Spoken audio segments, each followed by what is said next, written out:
Hello and welcome to another episode of the Adrienne Ross Show, where sports and culture connect. Lexie Hull stopped by Northview Church for an interview. She was the finale of Pastor CJ's Nothing But Net series. It wasn't a long interview. It was 13 minutes and 2 seconds on YouTube at Northview Church, but there was a lot in those few minutes. And I want to share some of it with you. I'm not going to share all of it with you, but I am going to put the link in the description of this video. And I encourage you to check it out. It's a quick 13 minutes. I was like, it's over. But what was there in those 13 minutes was really good. And I'm here to share. So let's go on over to Northview on YouTube, Northview Church. Let's go back to church.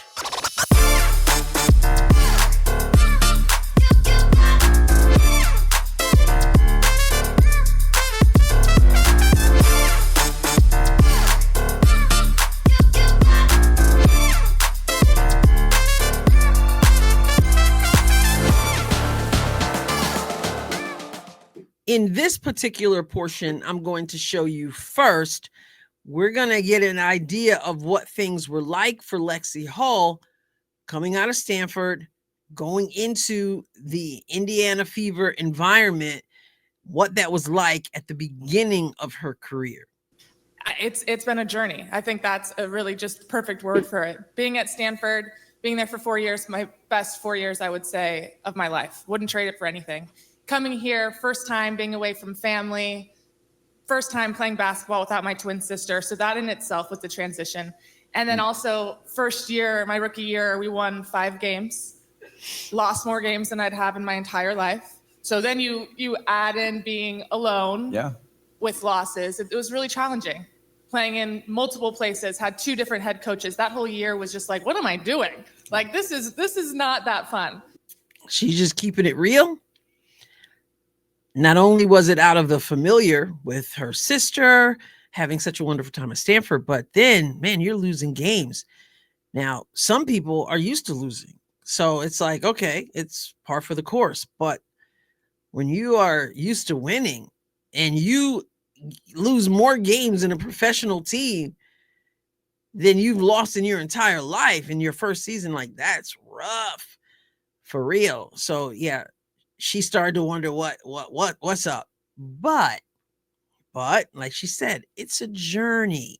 So then we get to fast forward to the 2024 WNBA season. Now to last year, just the growth of it is insane. And I wouldn't have expected it. It's so awesome because it's been such a journey. And to play in sold out arenas across the country, to see people with my number on their chest, I mean, it's just surreal. So I'm just really grateful for the opportunity. Wow. So she's obviously very thankful for that turnaround. The interesting thing about it is that many of us were not watching during the difficult times. Like we saw 2024 season and we were thinking, ooh, this is difficult. This is basketball is making me itch. You know how I say I'm starting to itch, but it was so much better than it had been. And of course, some of that, okay, probably all of it was the Caitlin Clark effect because she brought the fans. She's like, this is the sold out arenas, the excitement, the energy has a way of rejuvenating you. And even though it didn't start off that great, it was so much better than it had been. And here's my thought. Wow. If she went from what am I doing with my life? I'm not liking this at all to wow.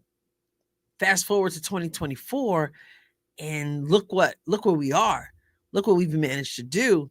Imagine if they are able to produce in 2025 the way it looks on paper that they should, that's going to be an exponential, like, wow, this is great. And I don't get the sense that the fans are going away. Do you?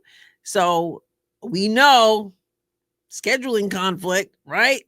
Hi, my name is Caitlin Clark, but folks call me scheduling conflict. and I'm moving to a larger arena near you. Like my t-shirt says, if you haven't checked out the Adrienne Ross Show store, then you need to do that and get yourself one of those t-shirts or sweatshirts or crew or whatever it is. The link for the Adrienne Ross Show store is in the description of this video. I digress. But yeah, this year coming, it's going to be even more. And then it's on television and all that. And you know, I'm sure they're expecting more wins at the start even than they had last year. Now let's fast forward through this. Like I said, I can't show you the whole video, but I want to talk about the pressure and how Lexie Hull has had to navigate pressure in her career. You sacrifice a ton. Mm-hmm. There's a burden that comes with your blessing, right? Talk to me about navigating pressure.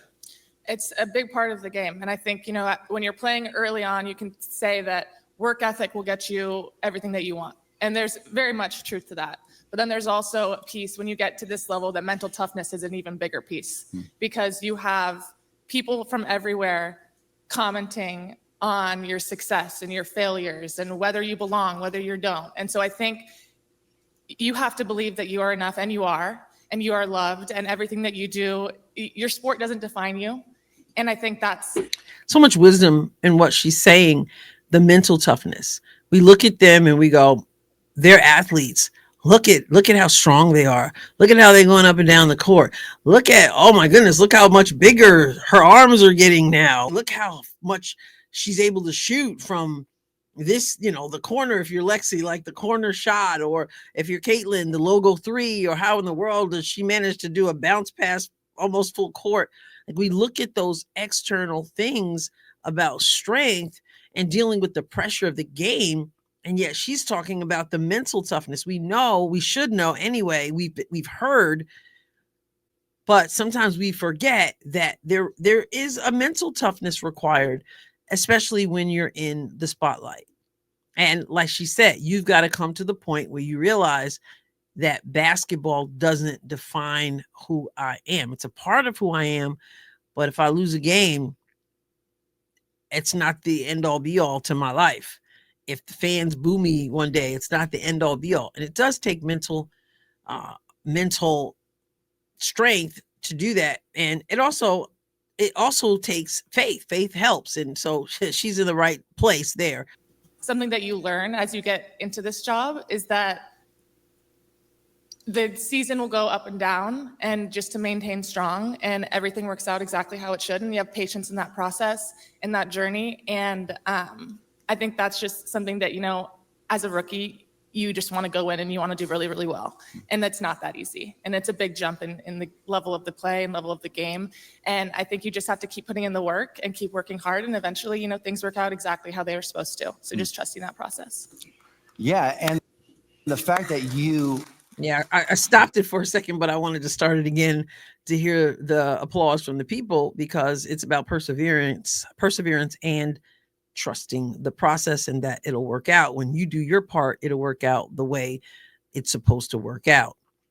But along the way, there are a whole lot of, shall we say, mean people. So let's talk about mean people. And I thought to myself, whoa, we've really accelerated in some areas in terms of culture. For most of us, we will never experience that type of pressure. Yeah, I think it's, you know, it's so hard because we're our worst critic already. And then you go online and a lot of times people are almost as mean. And it's insane because all we're doing is try to put out the best product that we can. And sometimes it's not as good as you expect. So I think just giving everybody grace and I mean, we're doing our best, and sometimes you're going to love it and we'll hear it. And then sometimes we don't, and maybe we don't need to hear it. But yeah, it's hard. And I think that that's definitely part of the job that you don't really think about, but it's a piece that's there. Yeah. Right. When you understand that most words you hear are empty, shallow words. Mm-hmm. That's not to say you live with some jaded view of humanity. It's just to say, no, trust is a real necessity in my life. Who are the people who I am going to give access, am going to give authority to say, no, you can coach me, correct me, speak in. because you still need that as someone who's going to pursue elite goals. It's like, okay, how do you safeguard unhealthy pressure? But then how do you facilitate a productive pressure? I think I got advice once that I think is really important, and it was only take opinions from people you would take advice from. And if I wouldn't take advice from a lot of the people online that are saying the negative things. So it's hard, but try not to listen or read them or think that they mean anything, because really they don't. You don't care what they have to say if they were giving me good advice or bad advice, so I shouldn't listen to the opinions of them either. I'm going to stop right here, but again, I encourage you to watch the whole thing, and the link is in the description of this video. She says a lot right there. Hey, if I wouldn't take advice from you, then I shouldn't allow your words to cut me. It takes a lot of mental strength for that, and it takes a lot of mental strength to avoid even reading some of the stuff. But again, check the whole thing out. In the comment section, tell me what you think. I'll catch you next time, God willing. God bless you abundantly.